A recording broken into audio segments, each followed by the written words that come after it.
Happy Hour, Season 8. Precious Mother Love. I'm out here at the docks.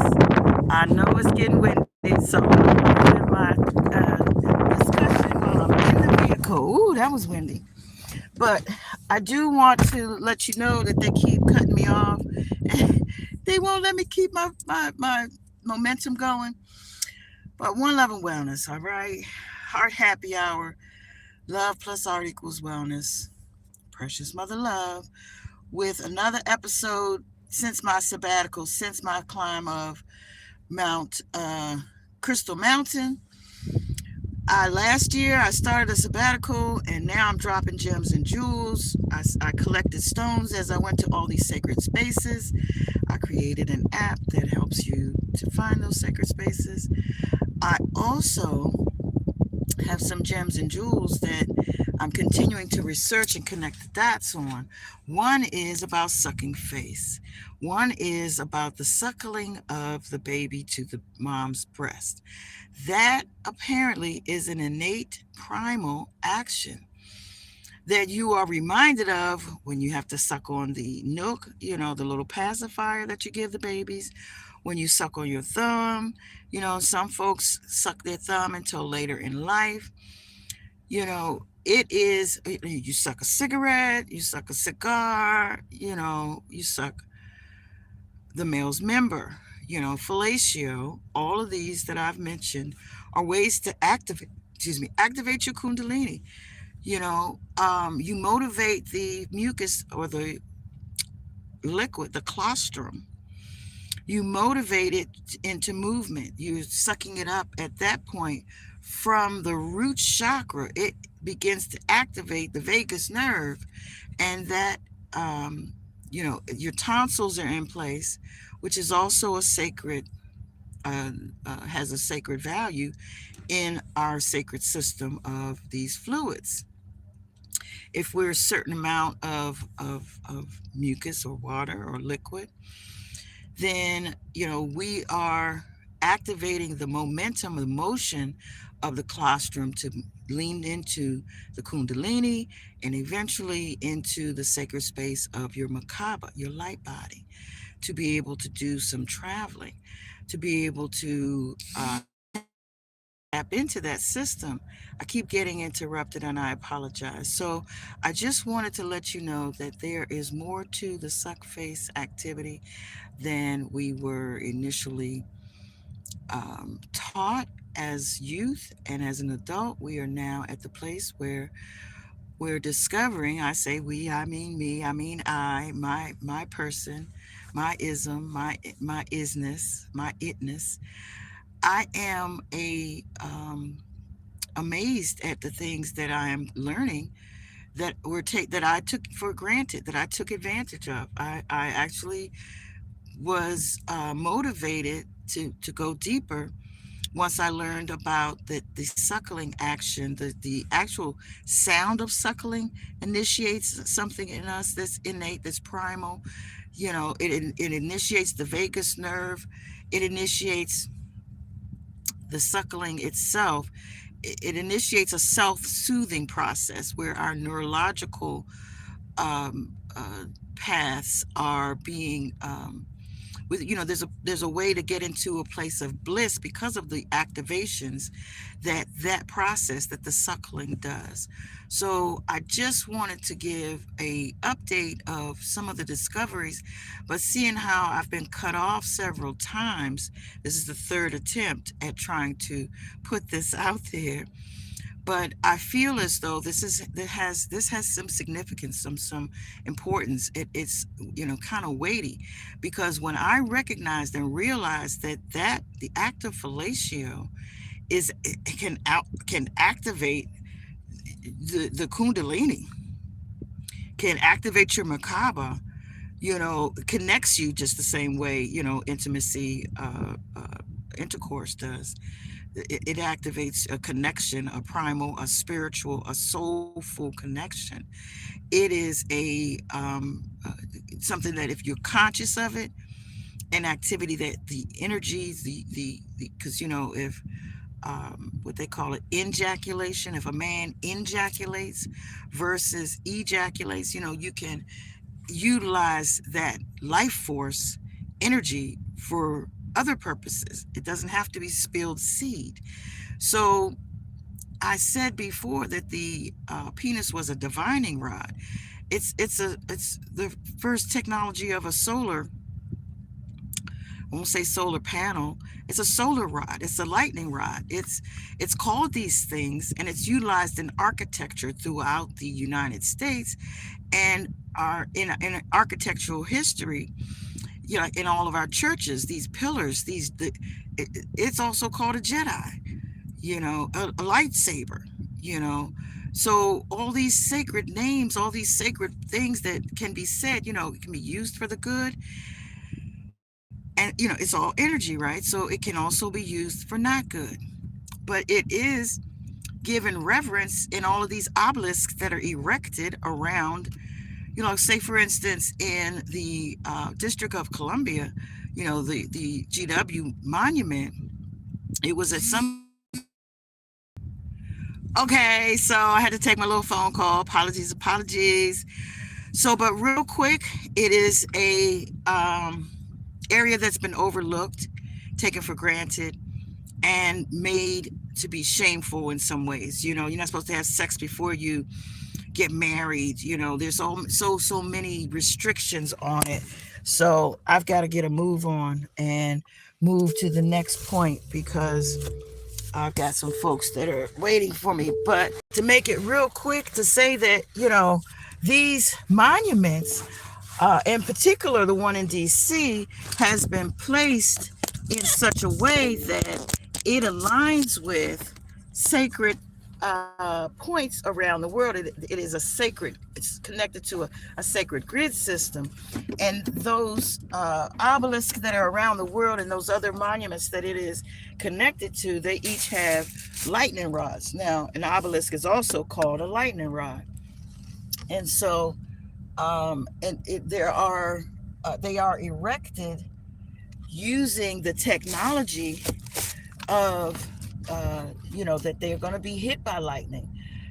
I tried to look up the information to find out how often it was recorded that the Washington Monument was hit by lightning, and it says that there was a recording of it once or twice. But then later on, information said that there are several systems that several storms that come by, that it has been hit several times during those storms.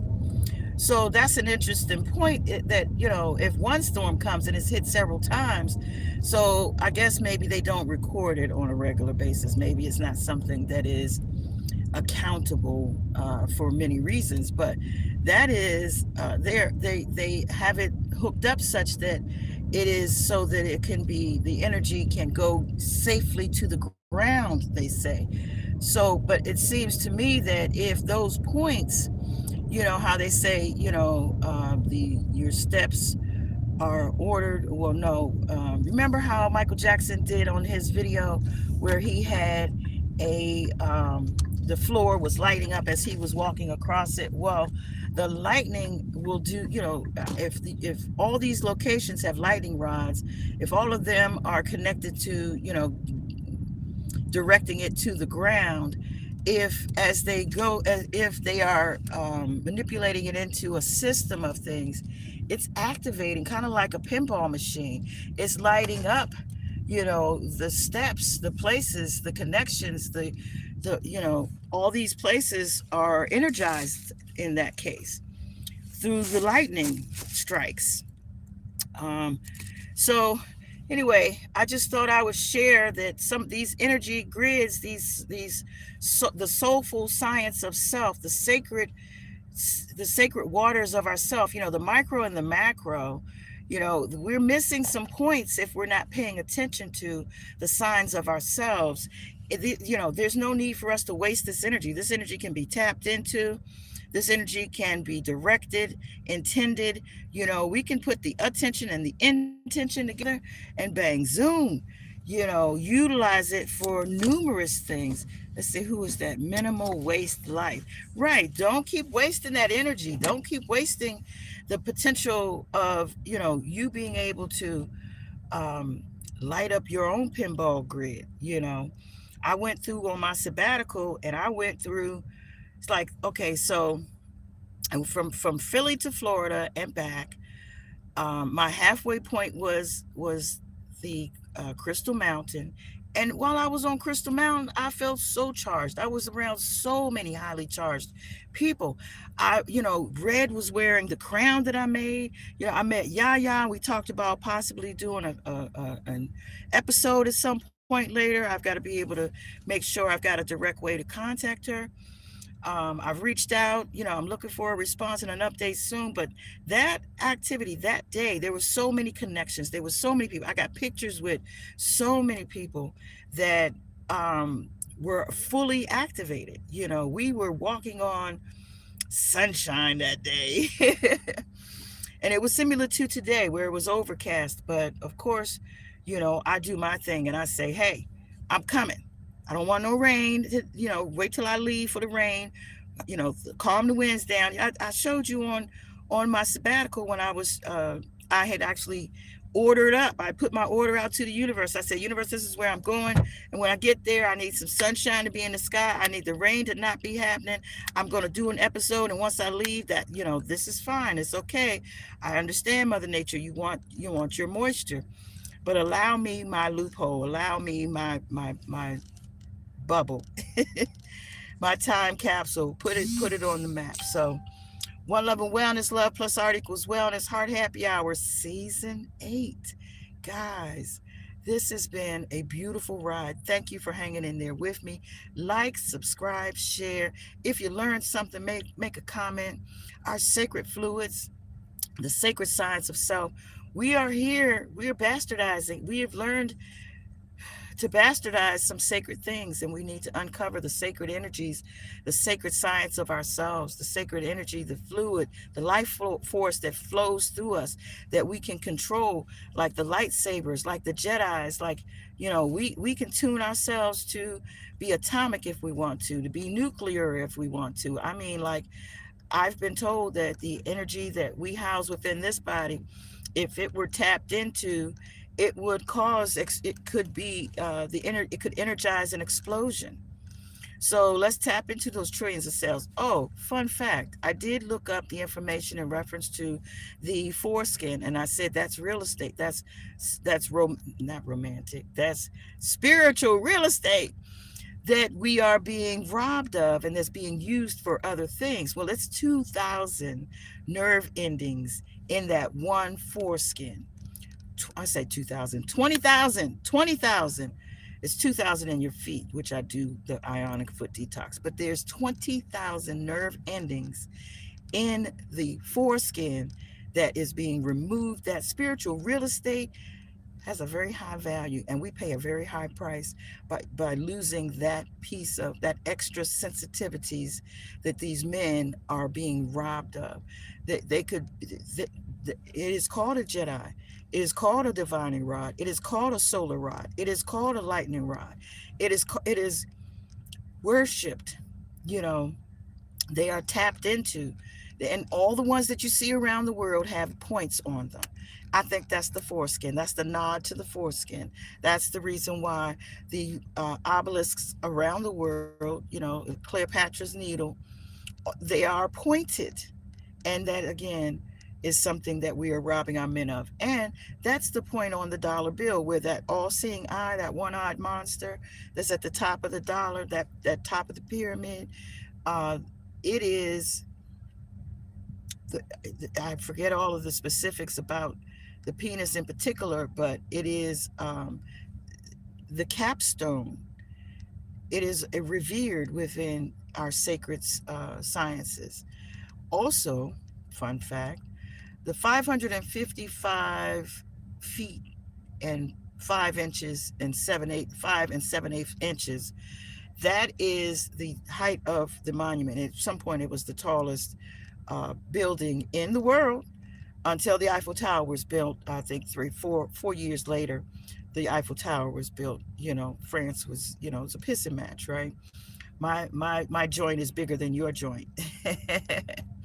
But the main thing is that capstone that's on top of our Washington Monument is aluminum, and is there are lightning rods on the top of it. And as I said, it is connected to a sacred grid. It is connected to a energy grid that goes across the globe. And so we're missing some of the science of some of these things that are done in our face. And if we have the question, inquire about them. I think there's some research that each of us can take from what I've learned and just recently expressed that might be beneficial to each of us to know. All right. Activate my Kundalini right quick. On love and wellness, Ashe, peace, and Soul Train.